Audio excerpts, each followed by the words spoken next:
E se teu celular fosse totalmente ou quase totalmente transparente? Ou se aquele botão, aquela imagem, aquele vídeo só aparecesse quando de fato você olhasse para ela, quando você quisesse de fato ver aquilo? Hoje a gente vai fazer um exercício muito maneiro, que é tentar ver como que vai ser o futuro daqui a alguns anos para frente. E não muitos anos, tipo 30, 20 anos para frente. Sei lá, daqui uns 9, 10 anos. Às vezes pode parecer que é um papo meio Black Mirror, só que o design de hoje, a experiência de hoje, tá moldando muito o que vai ser daqui a uma década. Hoje a gente vai fazer um exercício de imaginar, ou muito bem embasado, de como que vai ser o design daqui a um tempo, de como é que vai ser a interação, a experiência do usuário daqui a uma década.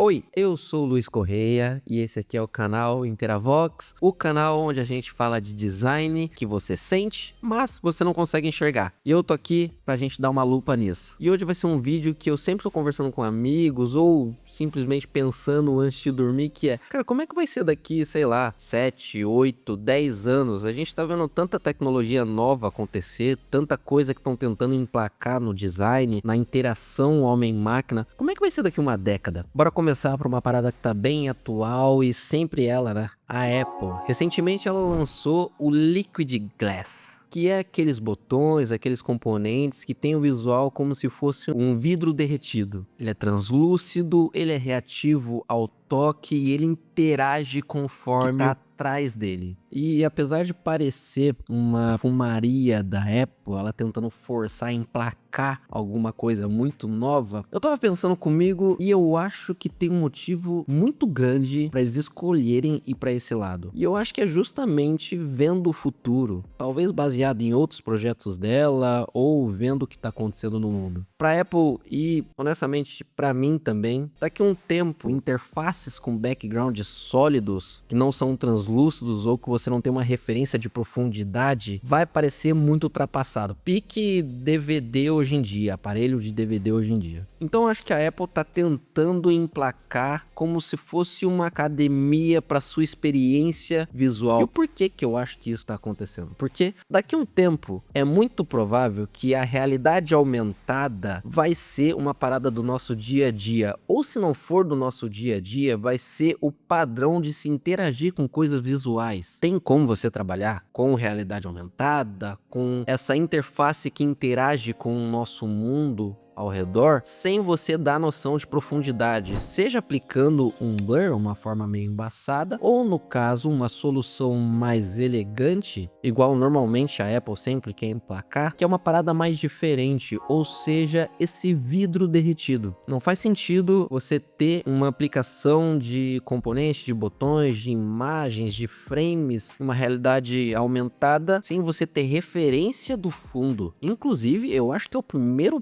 passo para componentes, para botões se interagirem com a luz ao nosso redor. Exemplo, se existe um botão de vidro colocado no meio da tua visão e existe uma luz, igual tá tendo aqui, uma luz mais forte do meu lado esquerdo ou pro seu lado aí ao direito, não faz sentido existir um flame de iluminação do lado direito. Então ele precisa estar no mesmo local onde a luz está vindo. Isso na tela do celular pode não ficar muito claro, mas quando a gente imagina como vai ser os futuros e a interação com interfaces, a gente consegue imaginar que esses componentes vão interagir dessa forma, um reflexo de luz, com background, conforme o que a gente está vendo. Eu acho que é o primeiro passo para alguma coisa muito grande. A interface já está aí, o modo de usar já está aí, é a forma de se usar essa experiência. Eu acho que aqui a gente não tá falando de um carro novo. Provavelmente a gente tá falando sobre uma roda nova.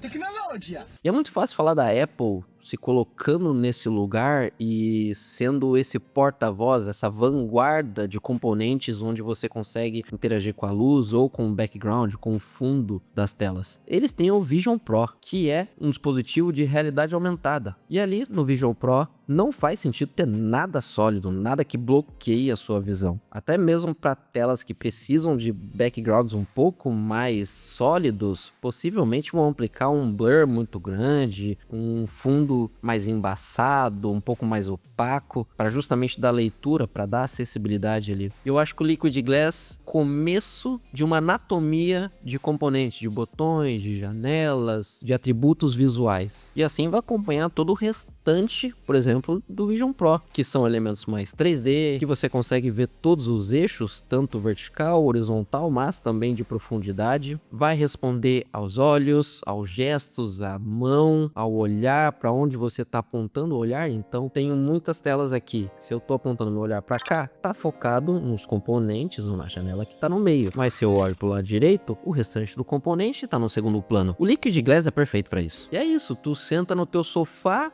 mesmo que tenha uma parede branca ou um monte de móveis, você vai assistir um vídeo do Interavox e ele vai estar ali encaixado dentro do seu ambiente, inclusive com o botão de se inscrever e de dar like. Não precisa esperar até o futuro chegar para você dar like e se inscrever, pra gente continuar aqui legal fazendo os conteúdos. Isso é uma forma muito carinhosa que você tem para continuar apoiando o canal e continuar tendo mais conteúdos desse tipo, seja viajados ou analisando uma interface. Voltando, um concorrente direto da Apple é a Google, seja em termos de marca, das empresas Big Tech, mas também de dispositivos, de sistemas operacionais. A Google não ficou atrás também não. Ela lançou uma parada que chama Material U, que é basicamente uma biblioteca de componentes que mudam a sua anatomia, os atributos de cores, de tipografia, para moldar ao que o usuário está fazendo no momento, no agora. Um exemplo, se você tem um background que é uma floresta, você vai ter muito verde. Então todos os componentes aparecem na tela no sistema operacional, estão de acordo com o tema de cor, com a anatomia, com o estilo que você aplicou no background do seu celular. Então botão, janela, tipografia, vários rolês vão estar coeso com a identidade visual, com o tema do seu sistema operacional. Isso não se aplica só para background. Conforme você vai utilizando e tiver outro tema visual, aquela página ou aquele fluxo de tarefa que você está fazendo, os componentes vão se adaptando conforme o que ele identifica ali como um parâmetro, como uma raiz para se adaptar, para criar os novos estilos de componente. É igual se fosse um amigo teu que você fala assim para ele, pô, tô muito feliz, e ele vai lá e fica feliz junto contigo. Aí você fala, pô, não gosta daquela pessoa? E às vezes ele nem conhece aquela pessoa, mas fala, também não gosta.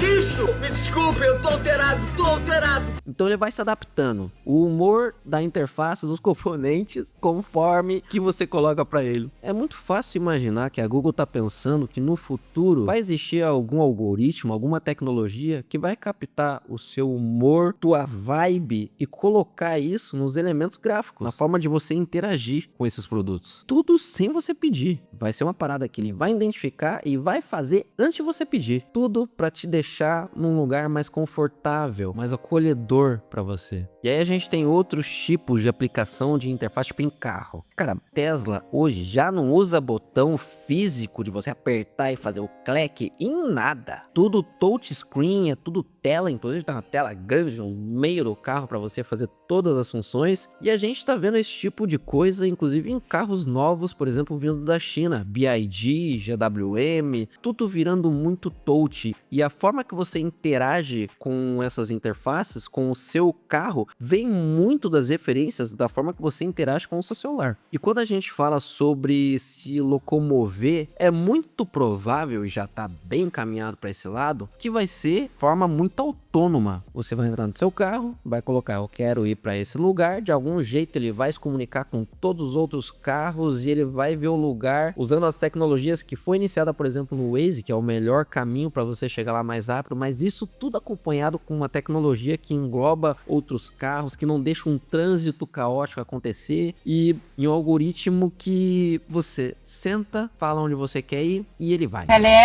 Acelera muito. Ter esse tipo de botão físico que faz clique num carro tão útil quanto um cinzeiro numa bicicleta. Essa forma autônoma de se locomover, e aí pode até acompanhar para transporte público no futuro, não cabe esse tipo de botão que daqui a um tempo vai ser um pouco ultrapassado. Pode ter um ou outro, talvez uma função muito core, ou ao contrário, extremamente secundária, mas no geral vai ser a experiência do touch, vai ser a experiência de você arrastar um slide, de você dar zoom, vai ser mais ou menos a experiência que a gente já está acostumado no restante da interação homem homem-máquina com demais produtos da Apple. É uma forma também de fazer os usuários confiarem muito na inteligência artificial. Aliás, falando em inteligência artificial, a gente tem um GPT aí que já mostra também que a interação pode ir para uns caminhos também no dia a dia que nem interface é envolvida ou considerada. É muito provável que daqui uma década, daqui a alguns anos, inclusive a gente está vendo o GPT fazendo parceria também com um baita de um designer, o mesmo designer que fez, eu acho que o iPod, me corrija aí, editor, se eu estiver errado, para construir um tipo de dispositivo novo. Nesse momento, quando esse vídeo foi gravado, a gente não sabe exatamente qual que é esse dispositivo, mas a gente desconfia que não vai ser um dispositivo tipo um celular, ou que você tem um visor, alguma coisa assim. É muito provável que seja um aparelho que ele conversa com você, ele vê o que você vê, ele escuta o que você escuta e ele fala com você, não só te respondendo as coisas ou quando é solicitado, mas de forma proativa também.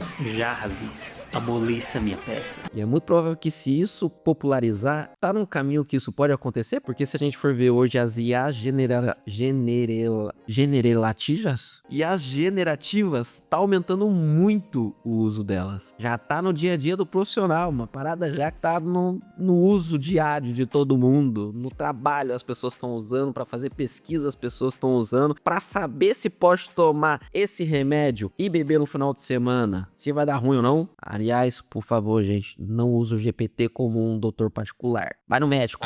Enfim, o ato de digitar vai parecer uma parada muito antiquada. E talvez a interface gráfica seja só para momentos muito específicos, tarefas onde você não consegue fazer se não tiver um elemento gráfico. Por exemplo, ver um filme, assistir um vídeo, jogar. Mas mesmo quando envolve interface gráfica, é muito fácil a gente imaginar que não vai ser igual a gente tem hoje, que é um celular na tua mão, um monitor na tua mão. É muito também voltado para realidade aumentada e essa IA conversacional, que é como se fosse um melhor amigo, tua mãe digital, ela vai estar ali junto contigo também. E uma parada que eu tô muito enviesado para acreditar é que essas IAs vão tomar muito lugar de interação no dia a dia, de comunicação, de conversa, de dicas, um assistente super inteligente 24 horas por dia. Exemplo, teu amiguinho chamou no WhatsApp, você não vai pegar o celular para digitar e responder ele. Não, provavelmente a IA vai te falar, ó, teu amigo falou isso,